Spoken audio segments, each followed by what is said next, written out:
सावली से ये खबर सामने आ रही है, जहां पर वडोदरा जिला कांग्रेस प्रमुख जशपाल सिंह पटियार की अगुवाई में तालुका कार्यकर सम्मेलन का आयोजन हुआ था। जन अधिकार सम्मेलन और संगठन सृजन अभियान के तहत जिला कांग्रेस समिति की ओर से इस सम्मेलन का आयोजन किया गया। तब आपको बता दें कि सावली में नए नियुक्त हुए तालुका प्रमुख और कांग्रेसी कार्यकरों के बीच में संवाद आयोजित हुआ, जिस दौरान पूर्व कांग्रेसी विधायक खुमानसिंह चौहान, जिला कांग्रेस प्रमुख, सावली शहर प्रमुख कल्पेश पटेल, सावली नगर पालिका के विपक्ष के नेता हसुभाई और अन्य कांग्रेसी अग्रणी मौजूद रहे। वैसे आपको ये जानकारी भी दे दें कि आज के इस सम्मेलन में पूर्व कांग्रेसी विधायक खुमानसिंह चौहान की ओर से वोट चोरी के मुद्दे, केंद्र की भाजपा सरकार पर कई शाब्दिक प्रहार किए गए। कांग्रेस समितिनी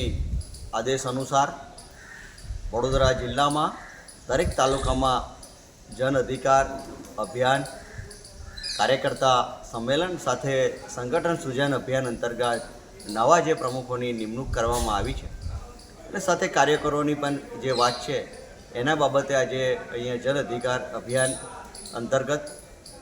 સૌ કાર્યકરો સાથે સંવાદનો કાર્યક્રમ રાખવામાં આવ્યો હતો। જે રીતે આગામી સમયમાં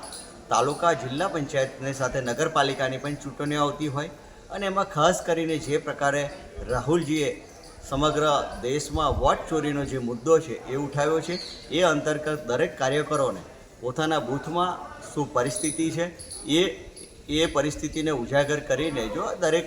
જે બૂથમાં જે મતદાતાઓ છે એની સૂચિની તપાસ અને સાથે એ જો કોઈ આવા મતદાતાઓ હોય તો એને પણ દૂર કેવી રીતે કરવા એ તમામ બાબતોને લઈને અને આગામી તાલુકા જિલ્લા પંચાયતોની સાથે જે સ્થાનિક જે મુદ્દાઓ છે એ તમામ બાબતે કાર્યકરો સાથે અહીંયા સંવાદ કરી ચર્ચા કરી છે અને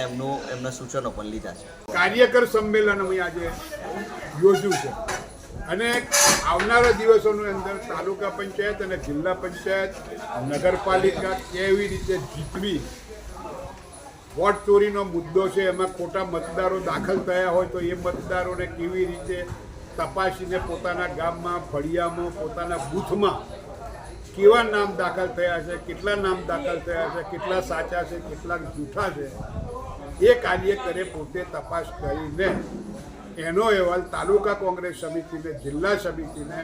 આપવા માટેનું આજે કાર્યકરોને અમે આહવાન કર્યું। हमसे जुड़े रहने के लिए हमारे YouTube चैनल को सब्सक्राइब करें और नई वीडियो की नोटिफिकेशन के लिए बेल आइकॉन को दबाएं।